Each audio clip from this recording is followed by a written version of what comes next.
വർഷങ്ങളോളം ഇഷ്ടത്തിലാണ്. അത് ഒരാൾക്ക് മാത്രം അറിയുള്ളൂ, ചേച്ചിക്ക് മാത്രം അറിയുള്ളൂ. സുഖമില്ലാണ്ട് ഒക്കെയായിരുന്നു. ഹായ് ഗായ്സ്, അപ്പോൾ എല്ലാവർക്കും നമ്മുടെ പുതിയൊരു വീഡിയോയിലേക്ക് സ്വാഗതം. ഇന്നൊരു വളരെ പ്രധാനപ്പെട്ട ഒരു ന്യൂസാണ്. വേറൊന്നുമല്ല, ചേച്ചിയുടെ ഭർത്താവുമായിട്ട് ചെറുതായിട്ടൊന്ന് ഒളിച്ചോടി. ഇപ്പോൾ കേരളത്തിൽ അങ്ങനെയുള്ള പരിപാടികളൊക്കെ കാണുന്നത്. സഹോദരനും സഹോദരിയും തമ്മിൽ ഇപ്പോൾ ഫുൾ വെറൈറ്റിയാണ്. കേരളം മുന്നേറുകയാണ്, സാക്ഷര കേരളം. ഏതായാലും നമുക്ക് കൂടുതൽ പറയാതെ ആ ന്യൂസ് ഒന്ന് കാണാം.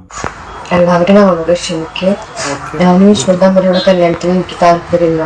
എല്ലാവരും കൂടെ നിർബന്ധിച്ച കാരണമാണ് എല്ലാത്തിനും സമ്മതം മൂടിയത്. ഞാനും ഏട്ടനും വർഷങ്ങളോളം ഇഷ്ടത്തിലാണ്. കണ്ട, ഏട്ടൻ എന്ന് പറയുന്ന ഇങ്ങനെ നോക്കണവനെ കണ്ടില്ലേ? അവനാളാള്. അപ്പം ഇരിക്കണ ആരപ്പെന്നറിയോ? സ്വന്തം ഭാര്യയുടെ അനിയത്തിൻ്റെ കൂടെ. കണ്ടില്ലേ? അമ്മണ ഗുണാഞ്ച ഇരിക്കണണ്ടില്ലേ? അത് ഒരാൾക്ക് മാത്രം അറിയുള്ളൂ, ചേച്ചിക്ക് മാത്രം അറിയുള്ളൂ. ചേച്ചിയൊന്നും ഇല്ലാണ്ട് വെക്കായിരുന്നു. എനിക്ക് ഏട്ടനില്ലാണ്ട് ഒരിക്കലും ജീവിക്കാൻ പറ്റില്ല. അങ്ങനെ തന്നെയാണ് ഏട്ടനുള്ളത്. അതിപ്പോൾ ഞങ്ങൾ പോയി കഴിഞ്ഞാൽ ആരും അന്വേഷിക്കാനോ ഇരിക്കാനോ ഒന്നും വരരുത്. ആരും അന്വേഷിക്കാൻ വരരുതെന്ന്. ആയിക്കോട്ടെ, ആരും വരൂല. ഒന്ന് ഉയിച്ചില് നല്ലപോലെ ഇരിക്കണം, നല്ലതായിരിക്കും. ഒരു പഠനം വരാണ്ടാവും. വീട്ടുകാരുടെ നിർബന്ധത്തിനാണ് ഞാൻ എല്ലാത്തിനും ഇന്നുവരെ സമ്മതിച്ചത്. ഇന്ന് ഏട്ടൻ പറഞ്ഞ് നിർബന്ധിച്ചിട്ടോ ബ്ലാക്ക്മെയിൽ ചെയ്തിട്ടോ നിങ്ങളുടെ അല്ല. ഞാൻ അതിനെ ഈ ഒരു വീഡിയോ എടുക്കാൻ കാരണം ഞങ്ങൾ പോയി കഴിഞ്ഞാലും ഇതിനെക്കുറിച്ചുള്ള ഒരു പ്രശ്നം നമുക്ക് രണ്ടുപേർക്കും ഉണ്ടാകരുത്. ഞങ്ങൾ അത്രയും ആത്മാർത്ഥത സ്നേഹിച്ച ആൾക്കാരാണ്. ഒരു പ്രശ്നം ആർക്കും ഉണ്ടാകരുതെന്ന്. ലവേഴ്സ് ഒളിച്ചോടിയതല്ലേ? ലവേഴ്സ് ഒളിച്ചോടിയ വരെ ഇവിടെ പ്രശ്നമാണ്. അതിനിടയിലാണ് സ്വന്തം അനിയത്തിയെ പോലെ കാണേണ്ട ഒരുത്തിയെ വളച്ചിട്ട് നാട് വിടുന്നത്. ഇവിടെ തൻ്റെ വൈഫിനെ കുറിച്ച് ആലോചിക്കണം താനേ. ഓട്ടെ, ഇവള് നോക്കട്ടെ, ഇവള് തന്നെ ചേച്ചിയെ കുറിച്ച് ആലോചിക്കണം. സ്വന്തം ചേച്ചിയുടെ ജീവിതം ഇല്ലാതാക്കിയിട്ടാണ്. ഞങ്ങൾ ആത്മാർത്ഥമായ പ്രണയത്തിലായിരുന്നു. പ്രണയിനികൾ. എവിടെയെങ്കിലും പോയി ജീവിച്ചത്. ഞങ്ങൾ പോയി കഴിഞ്ഞാലും പിന്നെ ഞങ്ങൾക്കൊരു പ്രശ്നം വരരുത്. അത്രയും ആത്മാർത്ഥമായി സ്നേഹിച്ച കാരണമാണ് ഞാനിപ്പോ ഇങ്ങനെ ഒരു വീഡിയോ എടുക്കുന്നത്. എനിക്ക് ഏട്ടല്ലാണ്ട് ഒരിക്കലും പറ്റില്ല.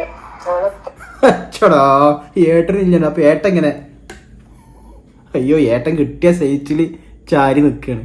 എടാ മണഗുണാഞ്ച പൊട്ടാ, ഉളുപ്പുണ്ടോ എനിക്ക്? ഓളെ എനിക്ക് കുട്ടികളുണ്ടാവില്ല. ആ കുട്ടികൾ വെറുതെ ഇത് കണ്ടു കഴിഞ്ഞാൽ എന്താ അവസ്ഥ? മാറി ചെറിയാണ് വരുന്നത്. സത്യം പറയാൻ അവിടെ ഇരുത്തം നോക്കാം. ഈയടാ പിഞ്ച് കുഞ്ഞ് കുട്ടികളൊക്കെ മേത്തിരുത്തണ. ഈയടാ താരാട്ട് പാട്ട് പാടി ഉറക്കി കൊടുക്കുക.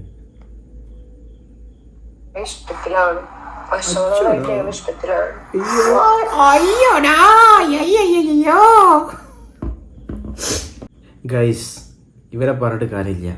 പ്രണയത്തിന് കണ്ണും മൂക്കും നാവും കിടുതാപ്പും ഒന്നുമില്ല ആരൊക്കെ പണ്ടാരോ കവികളൊക്കെ പറഞ്ഞത്. പക്ഷെ ഇമ്മാതിരി കണ്ണൊന്നും ഇല്ലാന്ന് ഞാൻ കരുതിയില്ലട്ടാ. ഇത് വല്ലാത്ത കണ്ണില്ലാത്തായി പോയി. അവ അടിച്ചുകൊണ്ട് പോയത് സ്വന്തം ഭാര്യയുടെ കൊച്ചനിയത്തിയായിപ്പോയി. അവള് സ്നേഹിച്ചതോ ചേട്ടനെ പോലെ. ചേച്ചിയുടെ ഭർത്താവ് ആരാന്നറിയാലോ? സ്വന്തം ചേട്ടനെ പോലെ കരുതണ്ട ആളെ കാമുകനാക്കി. എന്നിട്ടോ അയ്യോ, രണ്ടാളും കൂടി ആത്മാർത്ഥ പ്രണയത്തിലാണ്. ഞങ്ങൾ അന്വേഷിക്കരുത്. ഇതിൻ്റെ പേരിലൊരു പ്രശ്നം ഉണ്ടാവരുത്. ഒരു പ്രശ്നം ഉണ്ടാക്കൂല കേട്ടാ, ഒന്നും ഉണ്ടാവില്ല. സുഖമായി ജീവിച്ചോളൂ. എന്നിട്ടോ 2 കിസ്സും. ടൈറ്റാനിക് ജാക്കും മറ്റുള്ളല്ലേ. വല്ലാത്ത കഥ. അതിന് ബാക്കി വീഡിയോ കൂടി കാണാം നമുക്ക്.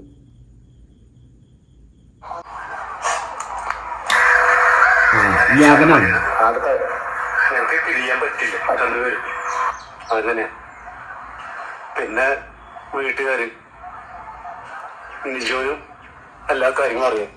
എല്ലാവരോടും പറഞ്ഞിട്ടുണ്ട്. നിജോ എന്തൊരു പേര് തന്നെ. അവൾക്കും കാര്യങ്ങളൊക്കെ അറിയാം. ആരാണ്? സ്വന്തം ഭാര്യനെ പറ്റിയിട്ടാണ് പറഞ്ഞത്. ഉളുപ്പുണ്ടാ ഊളെ തനിക്ക്. സ്വന്തം ഭാര്യക്ക് പോലും കാര്യങ്ങൾ അറിയാമെന്ന്. എന്ത് വലിയ നാറിയാടോ താന്. അല്ലാത്ത ജാതി. സ്വന്തം ഭാര്യക്ക് എന്താ അഭിമാനത്തോടെ പറഞ്ഞ് അവൾക്കും കാര്യങ്ങൾ അറിയാമെന്ന്. പരസ്ത്രീ ബന്ധം അല്ലേ? സ്വന്തം ഭാര്യക്കും അറിയാമെന്നല്ലേ? അത് അഭിമാനത്തോടെ ക്യാമറക്ക് മുന്നിൽ. നല്ല തൊലിക്കട്ടിയാണ് രണ്ടാക്കും. അപ്പോ ഒരിക്കലും ഞങ്ങൾ അന്വേഷിച്ചു വരരുത്. ഇല്ലട കുട്ട, ഒരിക്കലും അന്വേഷിച്ച് വരില്ല. സങ്കടം കൊണ്ടാ പറഞ്ഞ. ശ്രദ്ധിക്കണം പ്രിയപ്പെട്ട പ്രേക്ഷകരെ ശ്രദ്ധിക്കണം. ഉള്ളു വേദനിച്ചിട്ടാണ് നമ്മുടെ കാമുകം പറഞ്ഞത്, ഞങ്ങളെ പറ്റി ആരും അന്വേഷിക്കരുത് ട്ടാ. ആത്മാർത്ഥ പ്രണയം നൽകുന്ന ഒരു പ്രണയിതാവിൻ്റെ ഒരു അഭ്യർത്ഥനയാണ്. ഞാൻ തിരിച്ചു വരും, എല്ലാ കാര്യങ്ങളും ശരിയാക്കിയിട്ട്. എനിക്ക് 2-3 ആൾക്കാരെ കൊണ്ടുപോകാണ്ട്. എന്താണ്? എനിക്ക് 2-3 ആൾക്കാരെ കൊണ്ടുപോകാണ്ട് ഞാൻ തിരിച്ചു വരുന്നു? എവിടേക്ക് തിരിച്ചു വരുന്നത്? ഇഞ്ചും എൻ്റെ മറ്റോളും കൂടി ടൂറ് പോവുക. അതിന് ടൂറ് പോയി കഴിഞ്ഞാൽ പോയിട്ട് വേറെ ഉള്ളവരെ വിളിച്ചിടുന്ന മാതിരിയാ പോയിട്ട് തിരിച്ചു വരുന്നു. ഊട്ടിക്ക് ട്രിപ്പ് പോയതല്ലേ? ആരെ 2-3 പേര്? അത് ഇനിയും ഉണ്ടാ ഇതേമാതിരി പ്രണയം നൽകിയവർ? അവരെയും കൊണ്ടുപോകാനാ? അത് തൻ്റെ ഭാര്യനെയും കുട്ടികളെയും കൊണ്ടുപോകാനാ? അപ്പോൾ അവരും കാത്തിരുന്നോ? ഏതാടോ തൻ്റെയൊക്കെ മൈൻഡ്? തിരിച്ചു വരത്രേ. ഓ, എന്തോ കാര്യം ചെയ്തു വെച്ചിട്ടേ ഇവിടെയൊക്കെ സെറ്റാക്കിയിട്ട് അവരെയും കൊണ്ടുപോകാൻ വരും. ചില ആളുകളുണ്ട് ഗൾഫിൽ പോയിട്ട് അവിടെയൊക്കെ സെറ്റിലായി കഴിഞ്ഞാൽ സ്വന്തം ഭാര്യനും കുട്ടികളൊക്കെ കൊണ്ടുപോകണം. അതേപോലെ ആത്മാഭിമാനത്തോടെ പറയാണ്, ഞാൻ തിരിച്ചു വരും, ഇതൊക്കെ സെറ്റാക്കിയിട്ട് 2-3 ആൾക്കാരെ കൊണ്ടുപോകാറുണ്ട്. ആ ഒരു പറയുന്ന ആ ഒരു മനസ്സ് നിങ്ങൾ മനസ്സിലാക്കണം. ഞങ്ങൾ എവിടെയും പോയി ജീവിച്ചോട്ടെ, എവിടെ ഇല്ലാണ്ടെങ്കിൽ പറ്റൂല്ലേ? ഞങ്ങൾ എവിടെയും പോയി ജീവിച്ചോട്ടെ, ഇവളില്ലാണ്ട് എനിക്ക് പറ്റൂല. എന്നിട്ട് 2 ഉമ്മ കിസ്സേ. ഇവൻ്റെ റിംഗ് ടോൺ എനിക്ക് തോന്നുന്നു മറ്റേ കിസ് കിസ് ആ പാട്ടാന്ന് തോന്നുന്നു. ഭയങ്കര കിസ് കൊടുക്കാൻ ഭയങ്കര ഇൻട്രസ്റ്റാന്ന് തോന്നുന്നു. സ്വന്തം ഭാര്യയ്ക്ക് ഇതുപോലെ കിസ് കൊടുത്തിട്ടുണ്ടെങ്കിൽ തനിക്ക് ഇങ്ങനെ ഒന്നും പോകേണ്ട ആവശ്യമില്ല. ഏതായാലും സംഭവം ഉസാറായിട്ടുണ്ട്. എനിക്ക് ആ പറയുന്ന അവരാ മനസ്സാണ്. ഉള്ളിലാ വേദന അടക്കി പിടിച്ചിട്ട് പിരിയാൻ പറ്റൂലത്രേ. ഭാര്യൻ്റെ അനിയത്തിനെ തൊലി ഉരിയാണ് അത് കേൾക്കുമ്പോൾ. ഏതായാലും ബാക്കിയുള്ളൊരു വീട്ടുകാരൊക്കെ തീരുമാനിക്കട്ടെ. അന്വേഷിച്ച് പോയില്ലാന്ന് ഏകദേശം ഉറപ്പാണ്. ഏതായാലും നല്ലൊരു തിരുമ്പലും കുഴലും മോഹൻലാൽ സിനിമയിൽ പറഞ്ഞ മാതിരി, രാവണപ്രഭു പറഞ്ഞ മാതിരി അതൊക്കെ വാങ്ങി വെച്ചോളി. ചോര കല്ലിക്കണേന് നല്ലതാണ്. ഓക്കെ.